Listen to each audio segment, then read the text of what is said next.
that has really been consumed by it over the past month. So I stay abreast of the research, but not a practitioner. It's like happening too fast. It really is. Like at a certain point, it doesn't feel like sorry. I just. I tried to read all of the most recent papers for the longest time. I got to 2 or 3 hours of playing. I was like, Who's that? It would have been you, ChatGPT after that.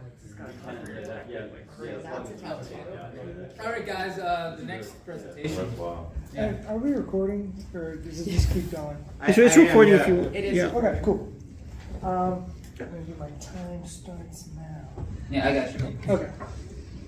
What up? My name is DJ. I work at Curry. It's like a YC-backed startup, and it's based out of San Francisco, but it's like Uber for construction materials. It's a logistics platform. But I'm not going to be talking about logistics in this talk. I'm going to be talking about social media and social apps. I titled this talk Misconnections because it's kind of getting at the vibe of the internet, of the social media platforms. Over time, it just kind of feels like we're missing each other. You know, there's a lot of not so great stuff happening with social media. It's kind of natural, but we're going to be digging into it. Two concepts I want to point out that kind of give an overarching, thing, set the tone for this talk is the idea of reading and writing. We're taught to read and write. And ideally, you're taking in information, reading, and you're writing, you're giving it out, you're consuming information, you're pushing it out. There's probably an ideal ratio, but we don't really know what the ideal ratio is.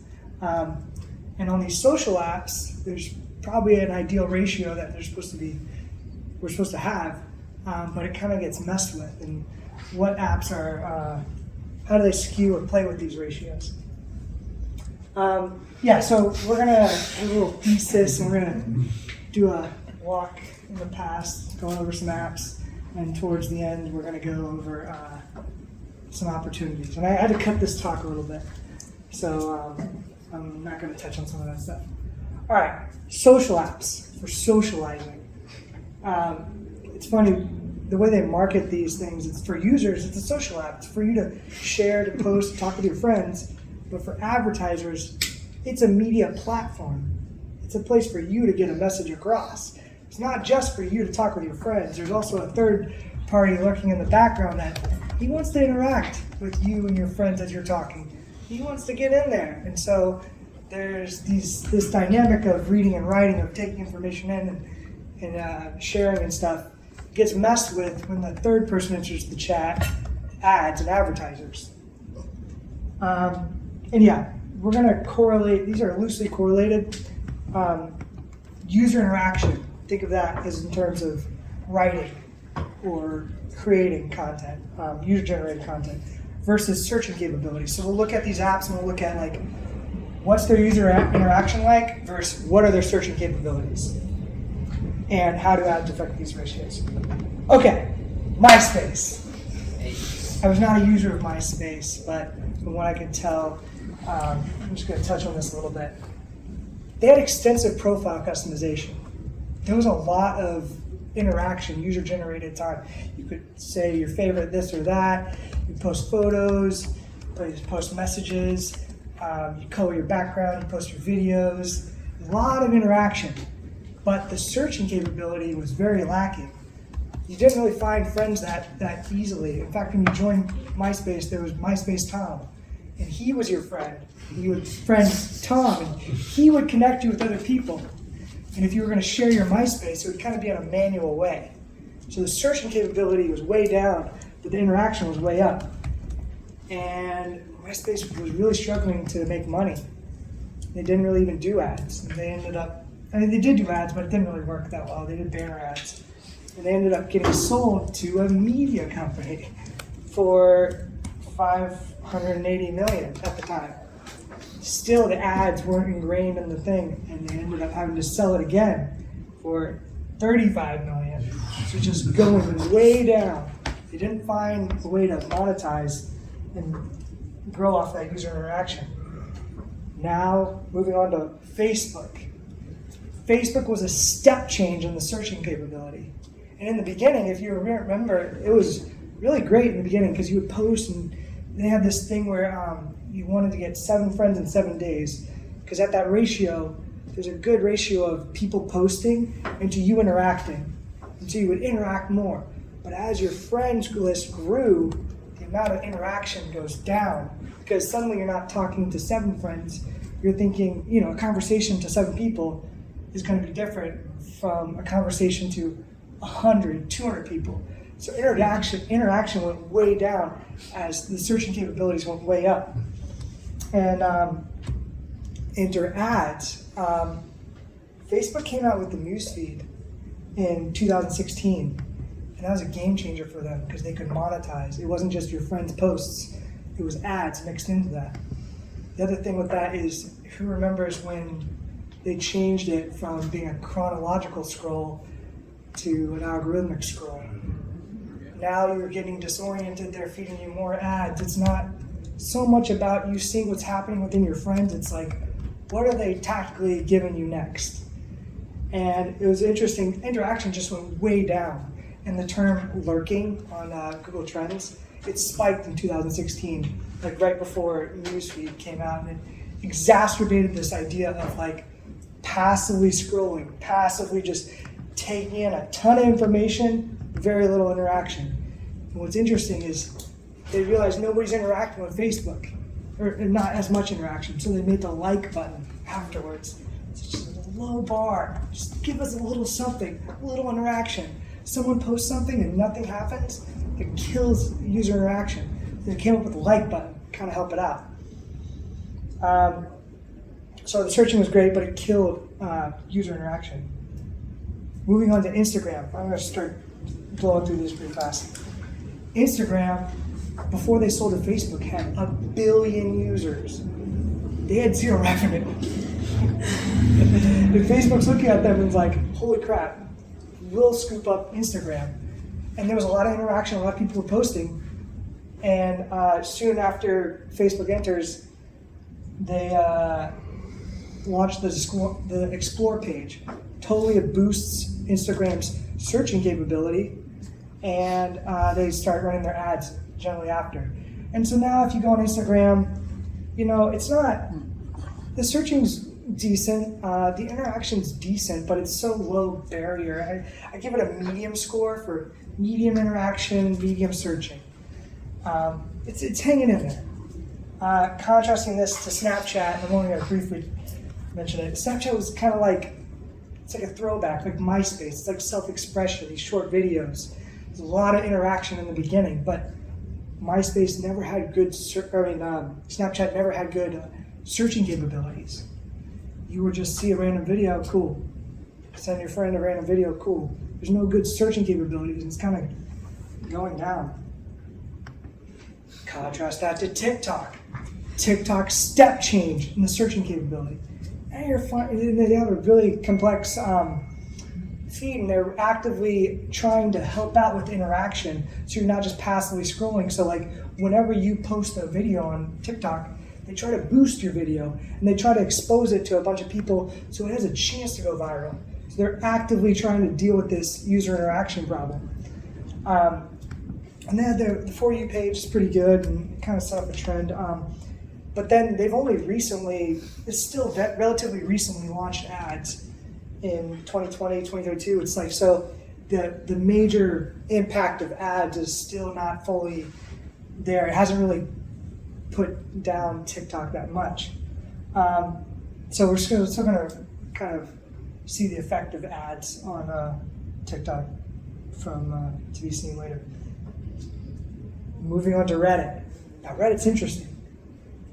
Is it a social app? It's sort of a social app. It has crazy good searching capabilities. It's like searching, it's like on par with Google. A lot of times people will go with Google and they'll say Reddit search query because they want Reddit search results. But the thing with Reddit is very siloed. You got the subreddits and it's anonymous. So you would think if it's these siloed groups, the user interaction would be low, but they have a ton of content. The other thing is it's anonymous content. So it makes me think there's a lot of bots on there. And it reminds me of Twitter, what I'm going to get to in a second. Yeah, so they did launch ads pretty early, but they're kind of unstable, and it's kind of like, what's going on there? But it reminds me of Twitter. Elon buys Twitter, and what's the first thing he says? Wait a sec. Is Twitter made up of 25% bots or 80% bots? Like, these dynamics are really weird. And if you think back at Reddit, it's all anonymous. So, and Reddit they talked about how they originally launched with bots posting content. Reddit is probably a big majority of Reddit is probably bots. And they're supposed to IPO later this year, but with the protests, there's a lot of tension. But what's one of the first things Elon does to get on Twitter, to try to help out Twitter? He says when you tweet, you can see who viewed the tweet. It gives you some interaction to your tweets. He's really trying to get that user interaction back in the proper ratio and balance. And so, yeah, another good thing they're trying to do is they do have ads. He's trying to attract advertisers, trying to bring those ratios back in balance. But he's also trying to get this profit sharing with the creators so that they're incentivized to produce good content. He's trying to bring those in good balance. But there's definitely bots. Moving on to this slide, these loosely correlate to the ideas of reading and writing. Everyone is different. No one thinks like I do. This is when you're in a context where all you're doing is reading, all you're doing is scrolling. It's like information overload. Versus everyone's the same, everyone's thinking like I do.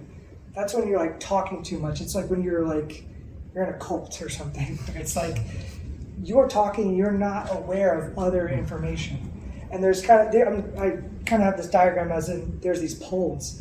Ideally, we want to be somewhere in the middle where we're listening to new things and we're also talking and interacting and we have a voice and kind of that thing. But these kind of get blown out of proportion. And social media, these dynamics change drastically. You might be talking a lot in the beginning, but then it's just way too much information and you're just not interacting anymore. And this is my last slide. I'm a little over time. Opportunities and takeaways. In general, the internet and social media kind of skews our perception of what's out there. It's like the world's kind of unfriendly and it's kind of not a great place, but there's a lot of bots out there. And these metrics of people sharing and what gets promoted are getting messed with all the time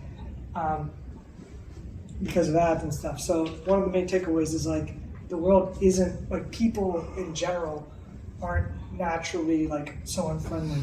And if someone is unfriendly, you post on social media or whatever, and you get a bad comment, that person who commented on you or whatever, or gave you some bad feedback, they're probably in one of those extremes. They're probably in that thought bubble where they're just talking. They don't listen to new perspectives.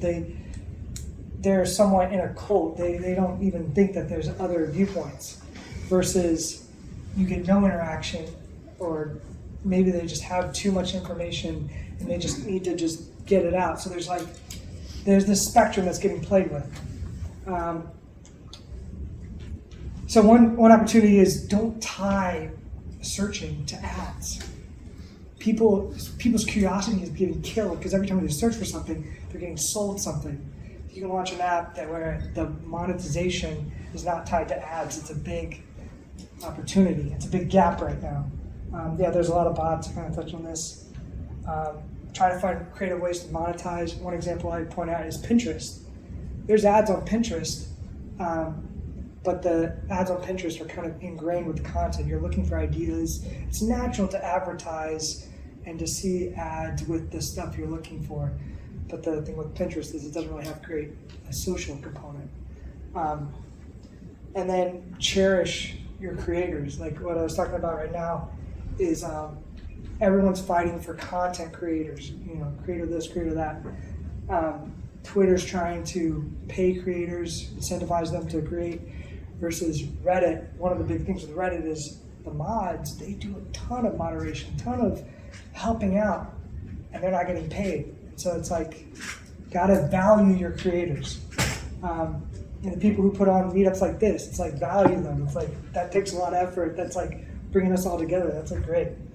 And incentivize interaction. Any feedback is positive feedback.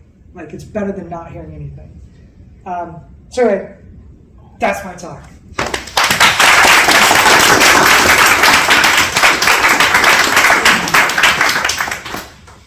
Questions? Yeah. First of all, awesome talk. I was wondering, because I think you put that TikTok has like one of the highest like interactions, and I was wondering if you could elaborate on like how you measure or how interaction is measured. Just because I think of it, I stopped using social media, and I think you touched on a really good point that like the like button or the heart button in Instagram is like a very low bar of interaction. Yeah. And one of the few social medias I still use is like Reddit, and I think most of the time I search for something, I find kind of like one of the most. I usually come out with something very valuable. Yeah. And it might not be that I'm scrolling all the time, and in terms of like amount, I wouldn't say I spend a lot of time, but it provides a lot of. I would say they're more valuable than like the infinite scrolling or something. Yeah. So what's the question? So if you could, are you saying that like interaction is measured more by the quantity, where like is it like the amount of like likes, or like is it the amount of did you spend on that? Yeah, it's kind of a catch-all of like how much you're interacting with the platform in general. So for Reddit, it's like how many. The thing I was trying to point out as Reddit is like there are a lot of posts, there is a lot of content, but we just don't know how much of that content that's being produced is actually done by humans. And there's kind of a dogpiling sometimes thing on Reddit, and so that was the main thing I was pointing at. With TikTok in general, contrasting that to Reddit, they do a lot of things for interaction. It's not just commenting on videos. There's like someone creates a trending video, everyone copies that video. They do their own version with it. They splice their thing side by side. So there's a thing of like, I'm feeding off of your content. And it's kind of like a lower bar to entry because you're following a format, but it's way more effort than just a simple like. And it's basically TikTok just has some of these like, it gives you incentive to like participate in the app and the platform a lot. Versus Reddit, I definitely search Reddit a lot. I mean, I'm curious, do you feel like you post and you comment and you interact on Reddit as much as you search? I definitely don't comment as much for sure, but I feel like I am more inclined to comment. Whereas like if I see a friend's posted another social media, I would not comment. Yeah. Question, can I jump off that? Yeah. Do you think that the interaction, because those are they seem like two vastly different platforms, I feel like the intrinsic nature of TikTok is that it's a video and it's quick. With like Reddit, you're not going to have that interaction ever because you can have video, but it's never going to be like an immediate, like just candy, like boom, boom, boom, boom, right there. Yeah. And maybe you can immediately flip your camera on and make that video.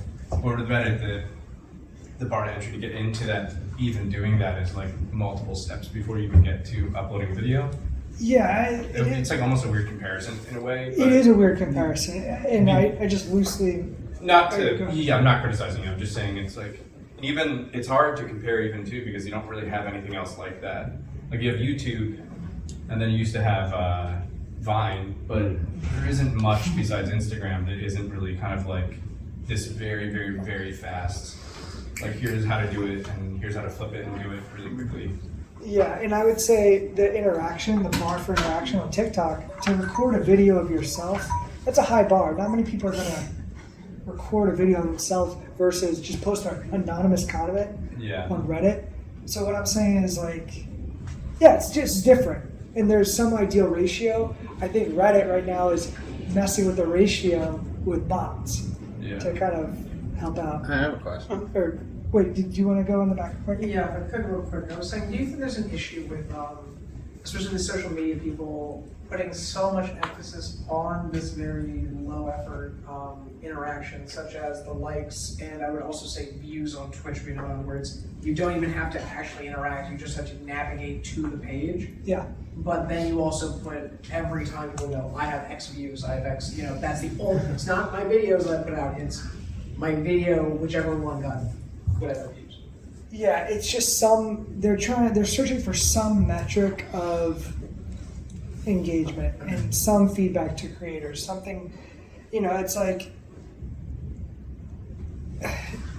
yeah, they just, any feedback is better than no feedback, and everyone's sort of realizing this. It's like such a high bar to comment on a post. I mean, it's just, if you just like it, maybe that's a little lower bar. If you just view it, that's even lower bar. It's like some feedback is just a little bit better and kind of helps incentivize people to create more content. Yeah, there's so many questions. Did you want to go real quick? Yeah, what if the AI for the bots gets really, really good? Because, like, I mean, you're, It already is pretty good. well, like, there's certain things it can't make, like videos is probably hard. Yeah. But, like, I always look at Twitter, and I'm like, a lot of the biggest Twitter accounts, or X accounts, I guess, it's like, they could be like a bot. Like, they just, like, find memes and repost them, and they get massive traffic. And now that Twitter's paying, like, I think that's, like some of the biggest, like, a couple of weeks ago, people posted how much they got paid. And I'm like, some of the biggest, like, scam accounts got like huge checks, so I don't know. It's like, I guess, like, what do you do if the bots get too good? Like, It's just an open-ended question. Like, it's an ongoing problem. I mean, is that even a bad thing? I mean, like, I think the question us earlier in the other talk was like AI. What's its effect? I feel like one of the things that are happening is like how much of society, how much of social interaction are you talking or interacting with an actual human versus interacting with an AI? Are you actually engaging and getting opinions from a person, or is it an AI that's feeding you whatever? So I mean, I just want to comment on that real quick, because we work in email marketing, and it's kind of the same concept with bots, but click engagement and open engagement, right? All of it, they do everything. They even have click networks that you get paid based on how many clicks you get. Yeah. And the bots are a huge, huge issue. And we're using AI to try to detect the bots, So it's like... The numbers on these social platforms are probably way off. Yeah. So, insofar, like, from, say, like, a VC's perspective, Yeah. do you think that, like, interactivity and, the likes, etc., are they inherently valuable because they correlate to more time spent on the app and more ad exposure as a result, or are there other, like, beyond increasing the amount of time spent on an app, are there other aspects of interaction that are inherently valuable from an advertiser's perspective and therefore, like, an investor's perspective? Yeah, I mean, this is a whole field of study and kind of analyze it versus specific platform, but like, someone commenting on your post is like way more valuable, way more effort. You would want to interact and show your ad to someone who's commenting because they're interacting with the ads. Their click-through rate is probably going to be way more than the person that never clicks anything. Yeah, so therefore, like, commenting, certain levels of engagement, certain types of engagement are more positively correlated with specific actions as opposed to just time spent on. Yeah, and these platforms, they're like, hey, advertise with us. One funny, interesting thing is like Elon was complaining about the bots in the beginning, but then he just went quiet about the bots after. He wants these advertisers like, actually we do have like millions and millions of users. Come advertise with us. But it's like, well, do you have millions and millions of users, or like 80% of them bots? Because I'm paying for this much engagement, but I'm only actually getting views by this many actual humans. okay. But yeah. One more question. What do you think of people? There's this guy named Mr. Beast. Yeah. And popular creators will he does good things, but then other people will try copying him, and it kind of becomes like a spam of just people wanting to not even just copying him for what exactly what he does, which happens a lot, but like they try to be him, and then it becomes less original. I feel like YouTube becoming. Do you think that they can be doing, or do you think it's just inevitable? I think, Because they know he's successful. Yeah. yeah, I mean, I'm not sure how to, I think copying is like natural in a sense. Like TikTok uses that copying thing to like help spur and build like these trends that are like big versus YouTube. There's not really that copying thing. It's like the amount of money you get paid per video you want. It's only your video. It's like it's kind of zero sum on YouTube versus TikTok. It's like I produce a great video and it becomes a trend. I don't even know how the monetization works on that, but it's. I don't know if that answers your question. Yeah, but, basically just I'm feeling like people are just not paying creativity when they copy someone like that. Yeah, there definitely is a lot of copying going on, but I think it's somewhat of a negative for you as a user, but it's also a positive sign of like you're the person they copy. They're always going to keep copying you. Yeah. They're always going to have good engagement. It's always going to funnel back to you. But yeah. All right. Thank you. All right.